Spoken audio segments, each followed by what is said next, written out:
how hard this has been for all of them, for 8 years in court and even before the matter went to court. So it's been a very difficult struggle. We will structure it this way. Ulirato will read the statement on behalf of all of them. We will then allow a few questions. I will have to mediate the questions if they're too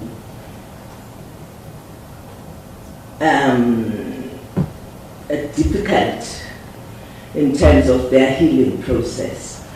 I must say that, as you all know, it was like 2 weeks ago when the judgment came through. We're all still struggling with that. I don't need to say that. Hence, for the first time, I'm saying we will be asking for your sensitivity in how we handle this. But maybe before we do that, I should explain that they arrived day before yesterday. And yesterday we had a session with them where we needed to check if they are ready to talk. We were assisted by Prof. Sachs Cooper sitting over there. I'm sure you know him.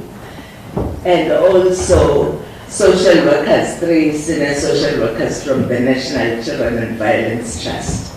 So thanks a lot to all of you for that.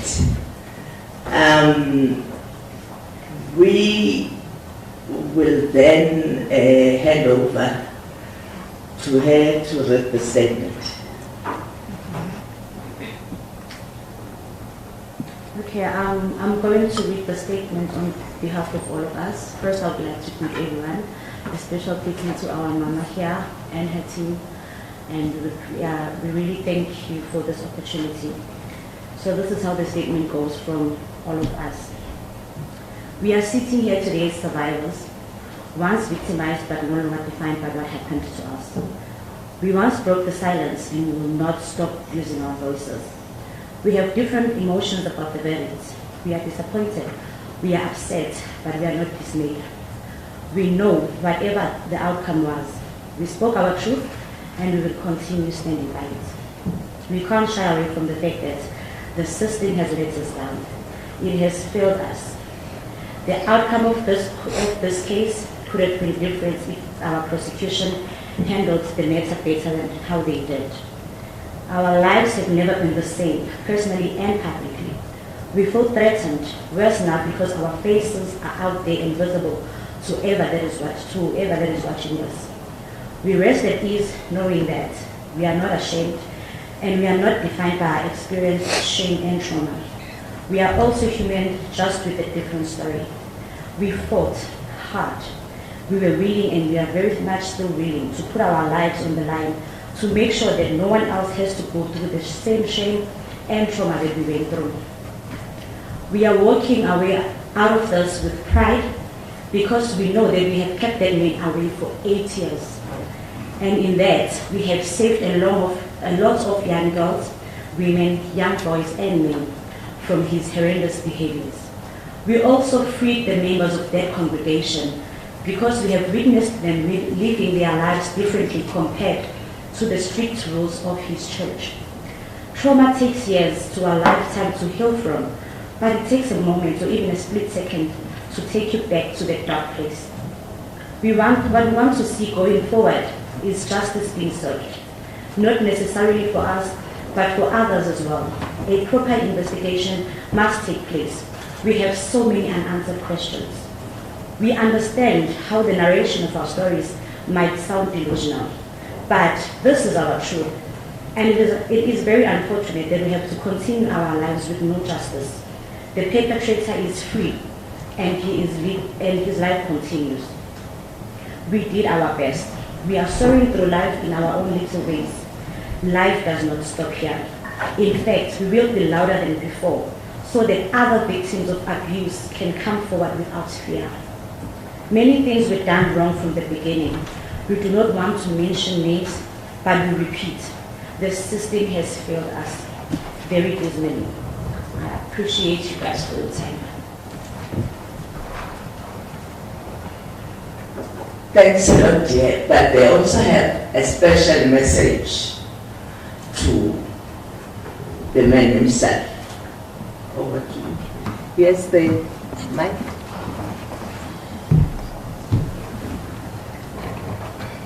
I greet all of you. Can we just a moment? I think, do you need to move the mics? Or should Is it okay? Okay, sister. Well, Timothy, you violated our rights, our trust, our safety, and our peace. You may think you've gotten away with it, but you haven't. Because we are still speaking the truth. We carry the pain every day, but we also carry the strength. This is not our story of being hurt, it's also our story of surviving. We don't get to silence us. We're still not afraid to speak, and no matter what the system has decided, we know what happened, and so do you. We hope one day you are held accountable by the law, by your conscience, and by whatever justice life brings your way. You left us carrying the weight of something we didn't ask for, something we never deserved, and you walked away like nothing happened. Be reminded each day of your life how weak you are, how you prey on young girls, and how you use God as your front. You do not get to take our silence ever again. We're speaking for ourselves, for the pain you caused, and for the healing we're still fighting for. We may have been victims that day, but we don't remain victims forever.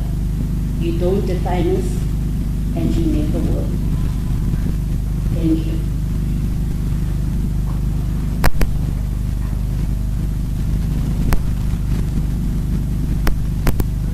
I'm sure most of you are aware that by the time the trial ended, there were 11 of them. We said those that feel that in a space of healing where they can come and do this, because you don't heal at the same pace, you don't heal as timelessly as clockwork. But we said the ones who are here are the ones who are ready. One of them has one commitment, so she had to leave yesterday, but we thought let them come together, and then those that have one commitment must prioritize that. So we will then open this up for questions, and I'll hand over to Mpiaki. Thank you, colleagues. Thank you, Chair.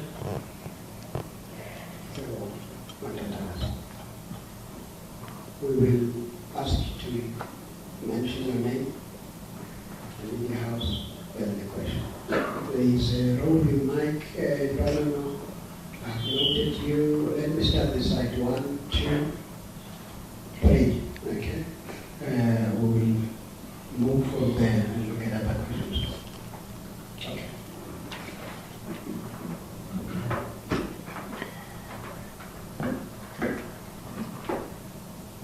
Good morning. I'm Iman Rapetti from Newsroom Africa. Can also just appreciate how much courage it would take to come out and speak in a format like this after having chatted to the chair about how difficult this journey has been with you over all of these many years. I guess the first question for me is, has your faith in God been shaken by what's happened? The second question would be, I had a conversation with the NDPP advocate, Shamila Matoy, and she had asked for the opportunity to talk to you directly and spend some time with you, whether you are open to that. Maybe let me tell you, before we came in here in the boardroom, we had a prayer session, which was asked by them that we have a prayer. So they still pray, but let them, who wants to take that one on? Yeah? Okay. Oh, no, let her answer, then we'll take more questions. We were just talking that we left church, but we didn't leave God. Okay, thanks. Please, Eva. Good morning. This is Crisaldo University from SABC Television News. I want to concur with what my colleague Iman had said about really commending your bravery. And, you know, as a woman myself, one cannot begin to imagine what it is that you have gone through. But I'd just like to ask you, how did you cope for so long? There are others that could not. There are others that couldn't even be here today. And what would justice look like for you? Because after the court had come to its decision, at this point we haven't heard anything about where Timothy Omotoso is.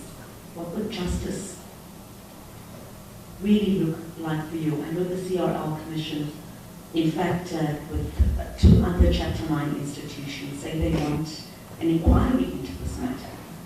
Someone needs to answer about how this had gone so terribly wrong. Thank you. Thank you. There was a hand that side, then I will provide the answers. My name is Christian Blissy from NetPack 24. My question would be, so what are the steps that you are asking for that should be taken now? You mentioned an investigation. Who should conduct that investigation, and what should the scope of that investigation be? Are there any other steps you are asking for? Thank you. Thank you. Chair, over to you. We will deal with these first 3 questions and come back to Okay. How did you cope for so long? Who wants to take that one? Okay.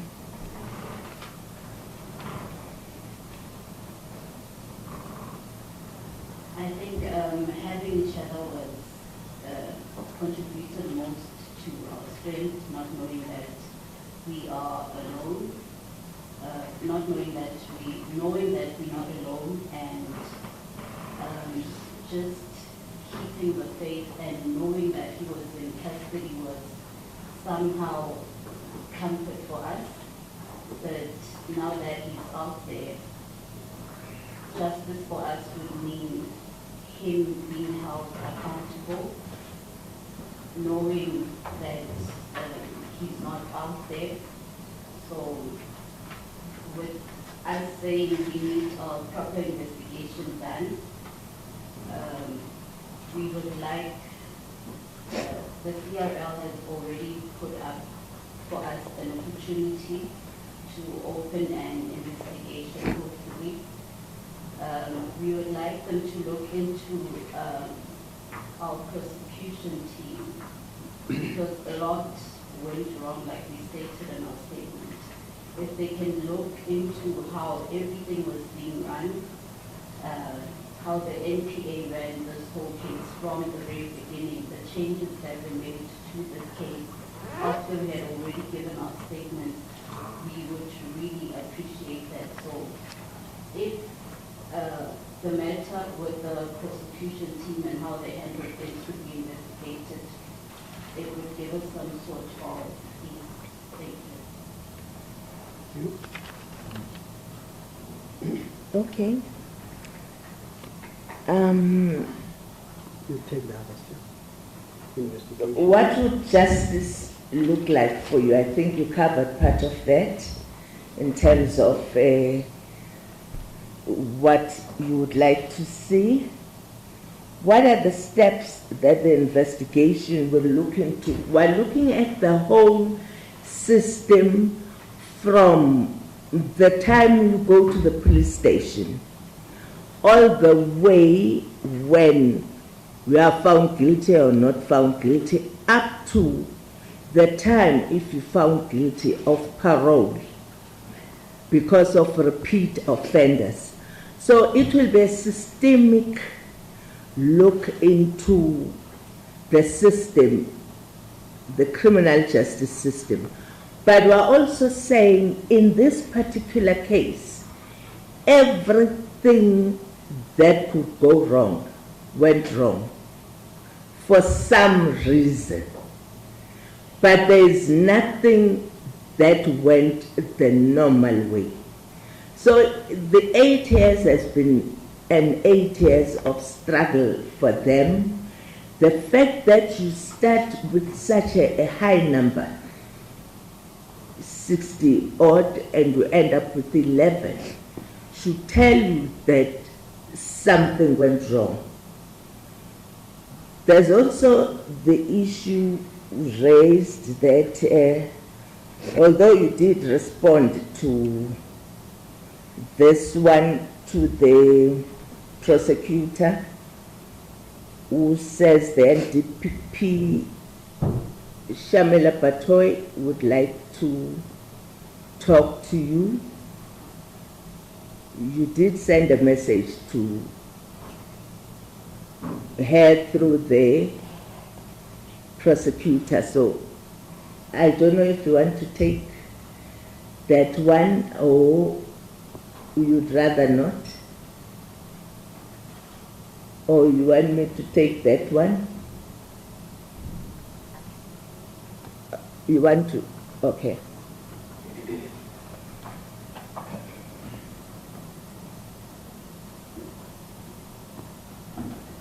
Hello everyone.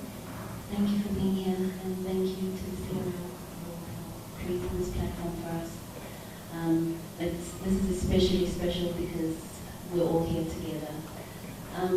So, in terms of the proposed meeting with Ms. Shamila Batoyi, we are considering our options at this point in time. We're still processing the disappointment and processing just how betrayed we feel and by the system, because we did give them everything that was expected of us. We did push them in the right direction in terms of collecting physical evidence and not just depending on our testimonies. It's unheard of in a criminal case, depending on just the witnesses' testimonies. So I don't know how that was allowed to happen in ours. I also think, or we also think that of wanting to meet with us now at this point in time, it feels like too little, too late. It would have been great to have such a meeting perhaps earlier on in the time when we were reaching out to her. Perhaps when things started going wrong in the case, prosecutors were being changed. We would have loved to be involved in knowing who was going to be defending us and what their process was to try and secure a conviction for us. So we are just worried about if this is genuine concern,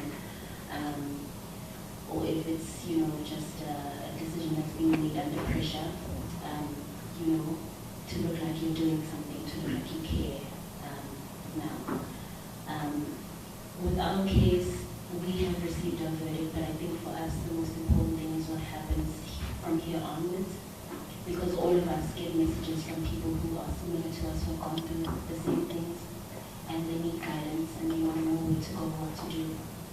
And if we can't tell them that the system is going to be able to protect them and really defend them the way defense attorneys defend perpetrators, then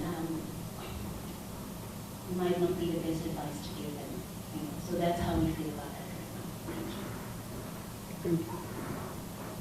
Can I get an indication of further questions, if any? Is that a follow-up, Priscilla, or is it your question? Okay, I'll give you to do the follow-up question, and then I'll come to you. It's also a follow-up. Okay, so let me just deal with the follow-ups, 1, 2, and then this will come back, come after that, okay, guys.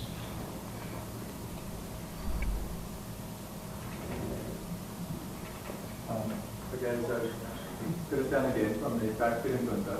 So you asked for an investigation. Chair, are you now saying, or are you announcing that the CRL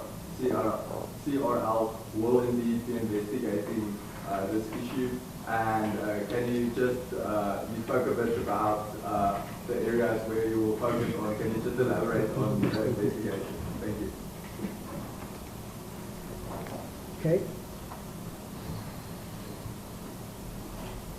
Thank you very much.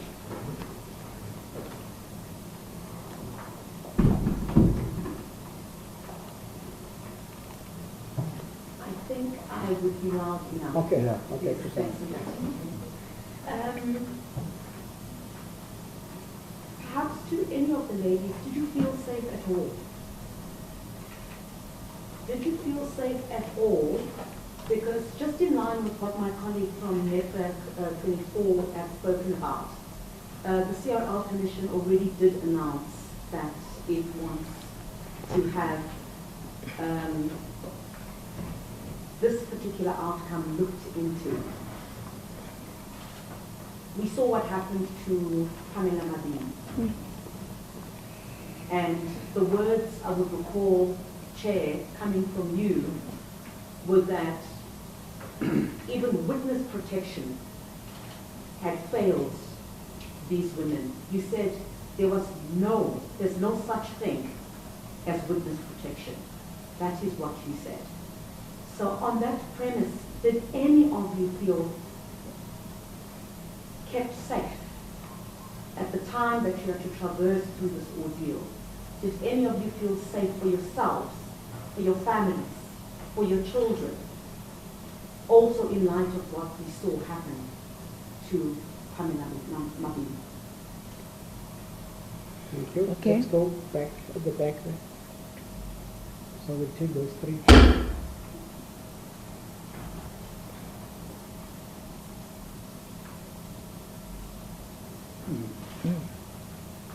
Okay.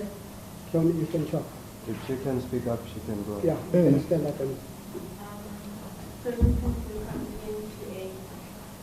have a few questions. I don't know if I can get through all of them. Maybe the first one would be, just any comment on the other two issues. We've spoken a lot about the process of Timothy himself, but have the other two said anything? Do you understand how they even got into this position as well? Is it a case of maybe they had a similar significance to them, and so they can move in a way to this kind of thing to them? And then just, what does this mean for victims in the future? You talk about the English government system, and that's a strong message that's come out there. What about people who now want to report in the future? What happens to them if they come forward and this happens to them? And would you have come forward if you knew that they would end up Thank you. Chip, over to you and whoever else would like to. Okay. Yes, over to you. The investigation, I think we had was it last Thursday? We had a press conference where we explained exactly what the investigation would cover. So I'm sure Mpiake can give you our press statement that covers exactly what we'll be looking into. What doing it together with the other Chapter 9 institutions, the South African Human Rights Commission and the Commission for Gender Equality. Did you feel safe at all at any given stage during these long years? Who wants to take that one about safety? Okay.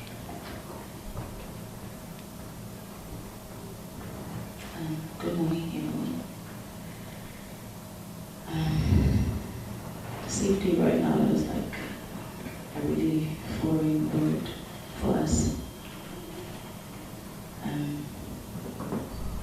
We've never felt safe. I don't think any of us has ever felt safe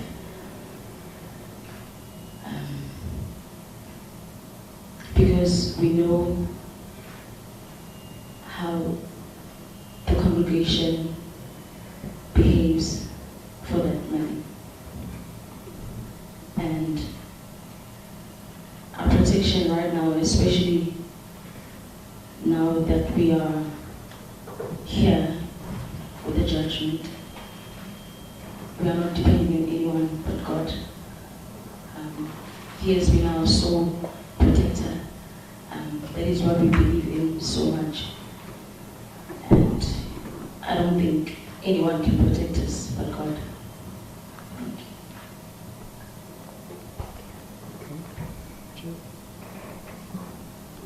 Okay. I think the question was, any comment on the other two in terms of the co-accused? Was it about that? Yes. From somewhere there at the back? Yes. In terms of how they feel about the other two, or in terms of where they are in terms of the judgment? A general comment on the other two. Does anyone want to comment on the co-accused at this stage? You see, it's also difficult because they've been found not guilty. And obviously they were just co-accused and enablers allegedly. So when we where we are now, the judgment did not go that far in terms of the co-accused and their role in this whole sordid situation. So no one wants to go there. What about other victims who want to come forward? Anyone wants to take that one? You see, from us, we had, I don't want to say quite a few, we had a number of victims we had said to, let's observe what happens with this case. And that once we know and there's a judgment, we can then take you through the system. Where we are right now, really, I wouldn't advise anyone at this point to try the system until we investigate the system, until we have a response from government that says we are rectifying this thing and we see it being rectified. We never thought that the prosecutors could be part of the problem. We thought the problem could be, cross-examined as a witness and you have, you fall apart or you change your story or whatever. That did not happen. And the judgment is very clear about that the problem was not the witnesses. They told their story, they told their truth, and they defended their truth. We know the problem was with the prosecutors, but as a complainant, what control do you have over that? You need to just trust that the system will protect you. But we're sitting here today knowing that the system didn't protect them. I've said this before, that if you think this country has a witness protection program, well, sitting here I know it doesn't work. I'm sure Cheryl can tell you we ended up with the public protector trying to intervene to make the system work. We walked away with nothing still. So if in such a high-profile case, with the Sarah Commission pushing the system, we couldn't make it work. I wonder what's happening to Tandi, Mbumbulu, a KZN who was raped by known boys in her village, what kind of protection is there for her? If there wasn't any for these brave young women here.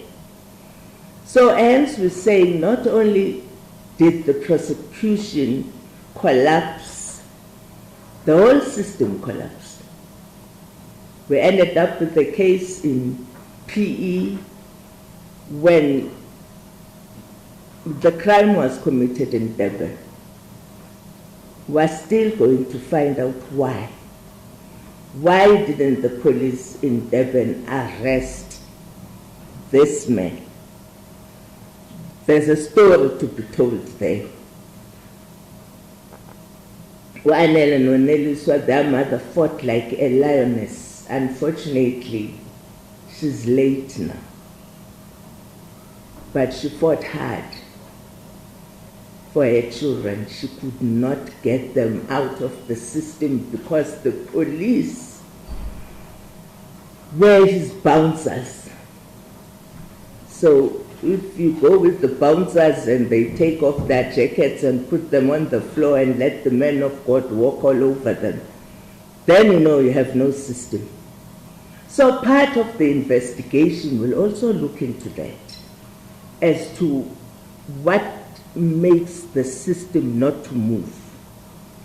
A lot of cases, the police at the police station say, we don't deal with cases of churches and traditional healing here. We look at other things. Who determines that? So we'll be looking at the whole system and then saying their fight was not in vain. They are sitting here as very strong survivors. They are the fighters. They'll remain the warriors. This is not how their story will end. We will make sure that we find solutions to the system. They will be leaders of the day when the system changed for victims in South Africa. So the battle still goes on. We will be fighting. They will be there to tell their story as well when we do the investigation. They'll have to say when they approached the NDPP and wrote to the NDPP, what response did they get? Because when you write to the highest authority, red flags should be up there for you to say, let me go see for myself what is happening. It's not illegal for her to come down and say, you girls are having a problem here. What is happening? But that did not happen. So it's part of what we look into as to how these things fell apart and how do we make sure that those that come after them do not experience the same thing. It is very painful for us that we kept promising these young people that the system will take care of you. And I'll be the first one to apologize to them. Had I known, I would have said, hey, go hide under your beds. This is just not going to work. But there's also that we have these brave young girls here who are ready to move on. So, thank you. Thank you.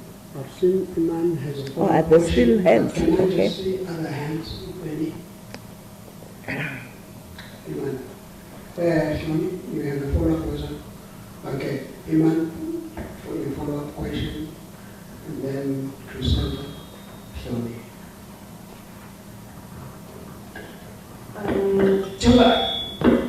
I think that it's horrific to hear you say what you've just said about other potential victims out there that they, are better off just running and hiding under their beds. We're in a country where 1 in 3 women, 1 in 3 people over the age of 18 are victims of sexual violence in some form or another. We have incredibly high levels of GBV. And they have the proof in front of them today, as you're saying, in the case of those who accused Timothy Omotoso. It's just shocking what you're saying and the reality that you're connecting to through what you've experienced in the system. And what you're also saying is rather not go forward. Is that the only option that we have? I mean, shouldn't there be some kind of other emergency or crisis in the country that says every, rape survivor, rape accuser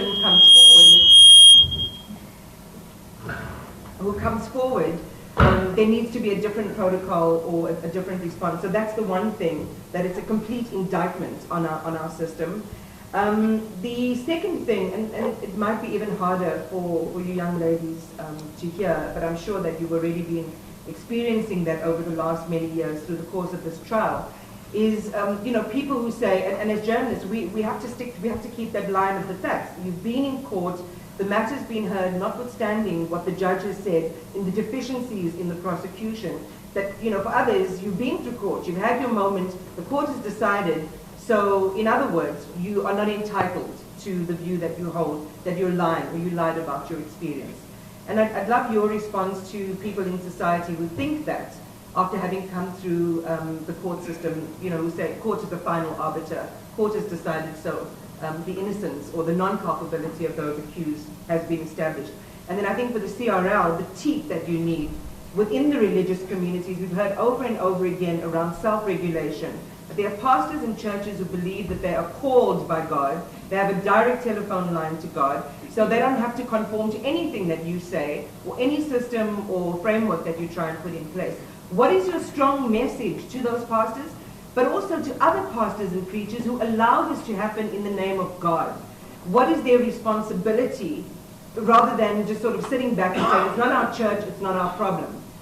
Should this be a collective response from churches across South Africa? Should they be more vocal? Thank you, Chriselle. Thank you very much. Once again, Chriselle Lewis from SABC Television News. Just to add on one last part that my colleague Iman had mentioned, I'm not saying that churches should be regulated. For the past week, fortunately, we've attended quite a number of press conferences here at the CRL, and together with the Chapter 9 institutions. Perhaps, have you as the CRL received any backlash at any insinuation, and I'm not saying regulated, but this is one, if I can call it an industry, it certainly looks like an industry, where anyone can go anywhere, set up a tent, and pretend to be a man of God. And unfortunately, that individual will have followers. So what is to be done in a situation where Parliament itself needs to step in and say something needs to be done? And quite poignant that this discussion is being had in a Holy Week. And perhaps to the ladies, when I asked the question about how safe you felt throughout this entire ordeal, I would really like to know, since the ruling was handed down in that court, have any of you been threatened? Thank you, Shoni. Can we get yours? Then the chair. Oh, Shoni, you can stand up and raise your question. So yeah, so maybe to the chair, first question is just in terms of this briefing, is it not, and I know there was a thing about the NCC and that being a little confusing, is this also not a reactionary response as opposed to maybe before we always still unfolding and playing itself out? Why does maybe the serial rights commission hoping to get him to achieve out of not just this briefing but just the process going forward, given that things have already happened?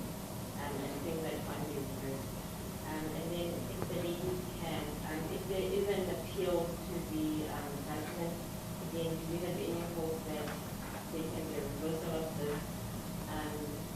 And again, just in terms of for future victims, you know, what does this say to future victims? Would you do this? Would you encourage future victims?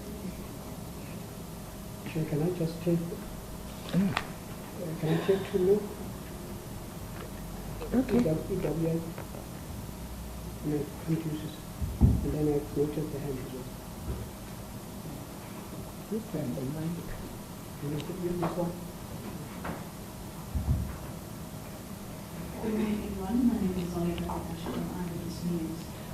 Chair, in, I think it was about in 2017, the CRL Commission also had launched an investigation into churches and regulating that space. What has happened since then with the launch of this new investigation? How do you suppose that will now assist victims or survivors of gender-based violence, particularly in churches, and reverse what some have labeled as a travesty of justice? Thank you. There was this mic. There is a mic that side. Oh, you can raise your voice that side. Thank you so much for raising this. I just want to know, everyone's going through an appeal, and it looks like the NPA is looking to whether they could do an appeal, but it might also mean that you would have to take the stand again and craft it down again. What goes on in your mind if you think that might happen? Would you be willing to go through that again and to just advise? Vice Chair, can you take the questions? Okay, let me start maybe at the end. They would never ever be asked again to give evidence. If there's an appeal, it will be based on the transcripts of what they said before. So that door is closed, and they will never ever have to go to court on this particular matter and on these charges. You see, when people come to you, Iman, and they say, this and this and that is happening to me. When Pamela Mabini came to us way back and said there's something happening in Durban, in a particular church, at that point we're very confident about the system being able to do what the system needs to do. And that if you tell the truth and you stick to the truth, the judgment will favor you. We're here today without that confidence. What we're saying is that allow us to interrogate the system.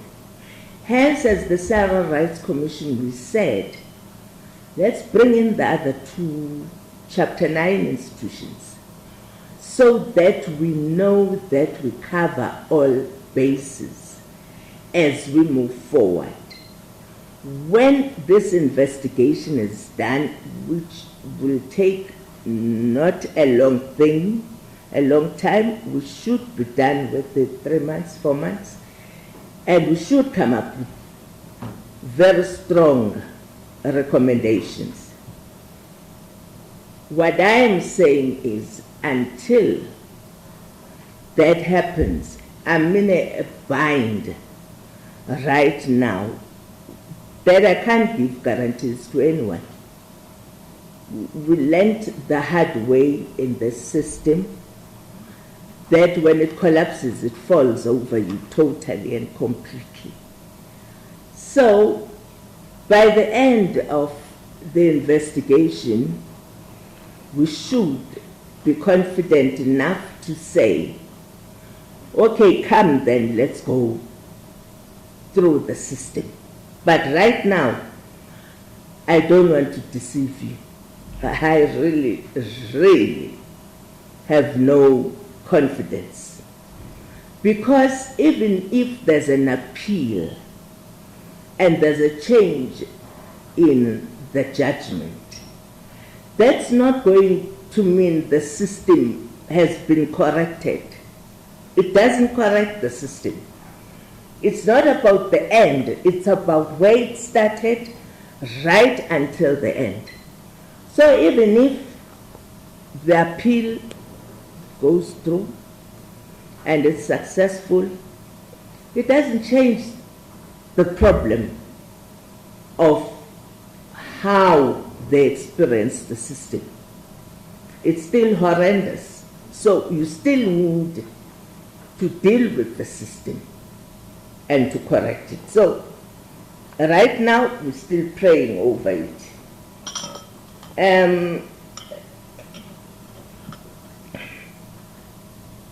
What you say to people who say you lied? You did say something in your statement about that. Do you want to add something?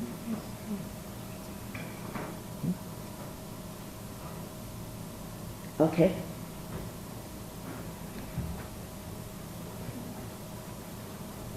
Sure. We didn't lie. I don't think anyone would voluntarily decide to, think up or cook up the saddest, most painful story in the world, because there's nothing to gain from that, really. If sympathy looks like it's a nice thing to get from people, then I think people have got it really wrong. It's not nice for people to look at us and feel sorry for us. We're powerful women. All of us here, and those of us who aren't here with us right now, have careers. We've got things going for ourselves. And also we're just girls. We're becoming women. So we're not looking to try and convince anyone that what we said was the truth, because we know it is, and I think that gives us peace of mind. Those who are denying what they did to us, we just have to hope that they'll also have their day, maybe they'll grow a conscience and stand for something someday. But we stand by our truth. We didn't lie, and we're not going to try too hard to convince anyone of that. And if you want to believe us, that's great, because you're standing for the truth. And if you don't, then honestly, it's okay. That's your prerogative.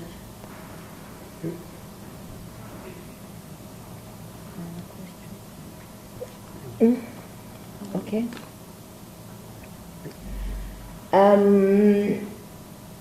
I will come back to the one about other religious leaders and the message to those.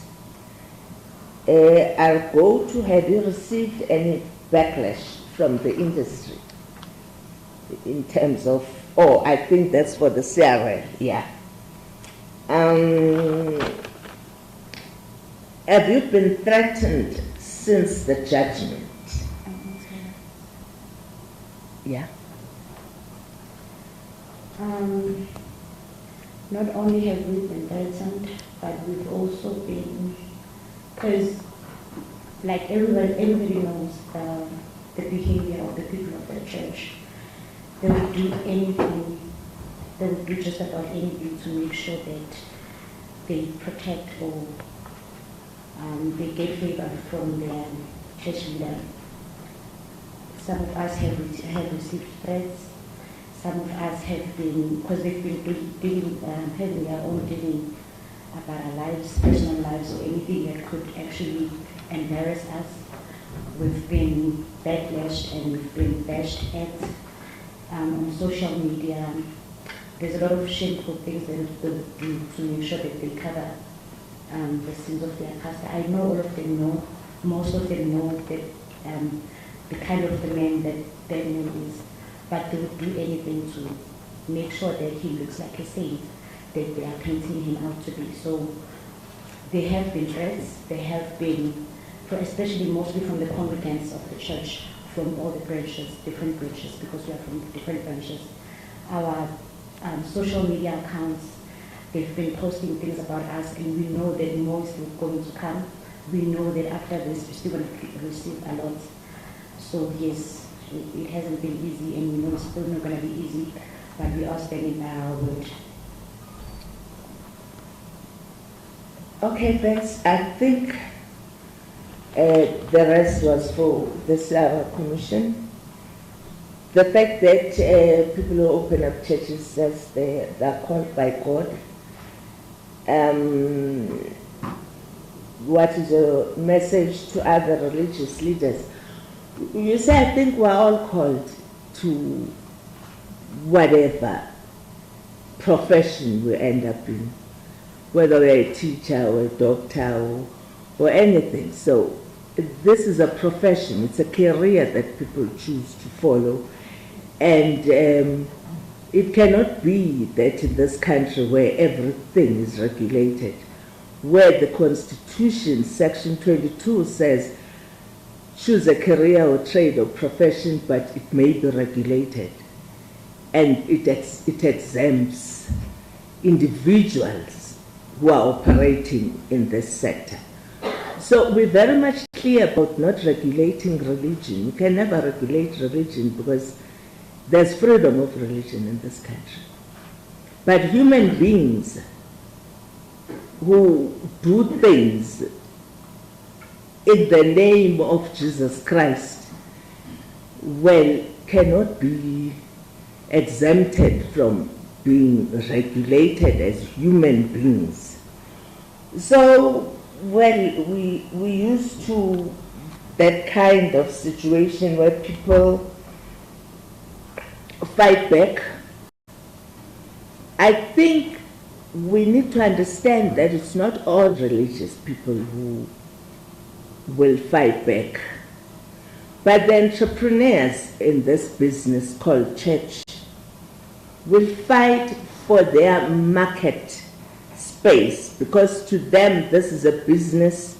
You're going to interfere with my business, don't go there, you know, this is holy ground. We know it's holy ground, but you will be looked into. No matter how you want to spin this, you can't spin it forever. Your peers will sit down and say, this is how you will be looked into. These are the elements and what kind of behavior we expect from people who are our peers, as it happens everywhere, in any profession. So, is this a reactionary response? I'm not sure whether this means here and now, or it means the Section 2 committee. We never react. We always have a plan. So when it comes to how we think churches should be run, we've been at it from 2015. So we're not just saying, oh, because of this crisis with Omotoso, we're going to have this. It was part of the plan from then. When we launched our report in 2017, we did say that there needs to be some kind of system put in place.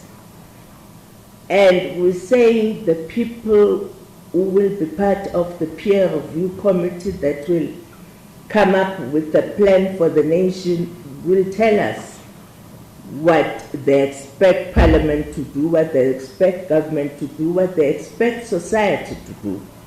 So that will go as it should go. We're not starting now.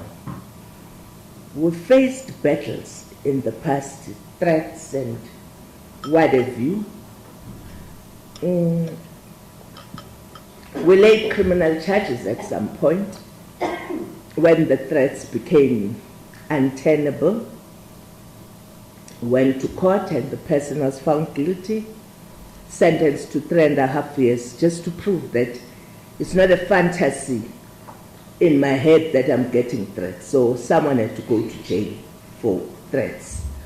We were getting threats, some of them, most of them anonymous, but one made a mistake of not being anonymous and became confident. So the threats will always be there. If you stop doing your job because you are afraid, then the system will all collapse. we need to know that there are things that need to be done, there are things that need to be said, and us being scared all the time and watching and looking in dismay is not going to protect anyone. We need to protect people even from Omotoso's church.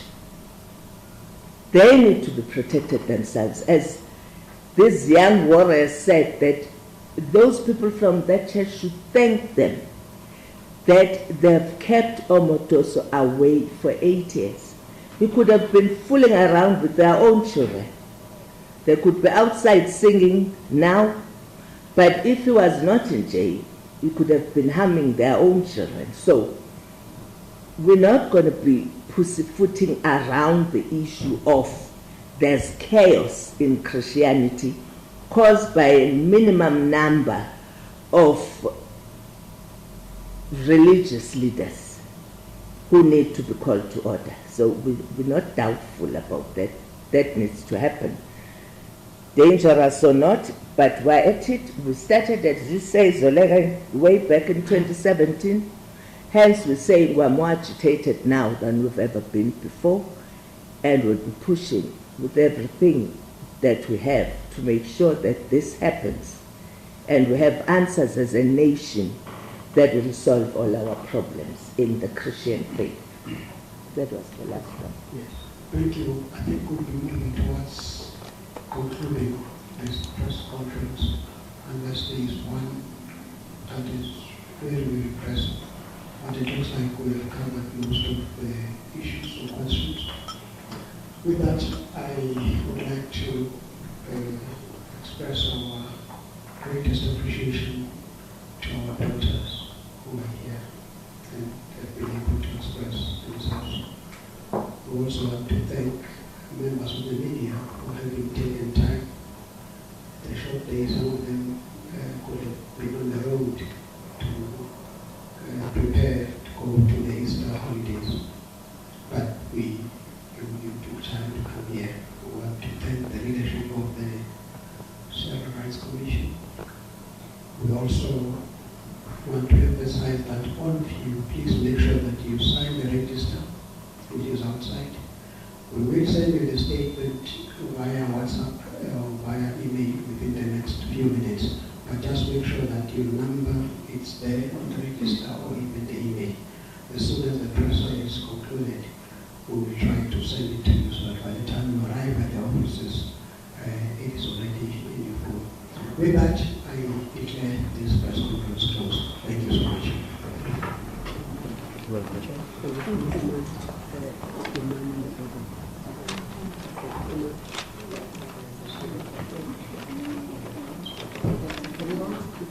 Okay. Thank you, colleagues.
Gracias.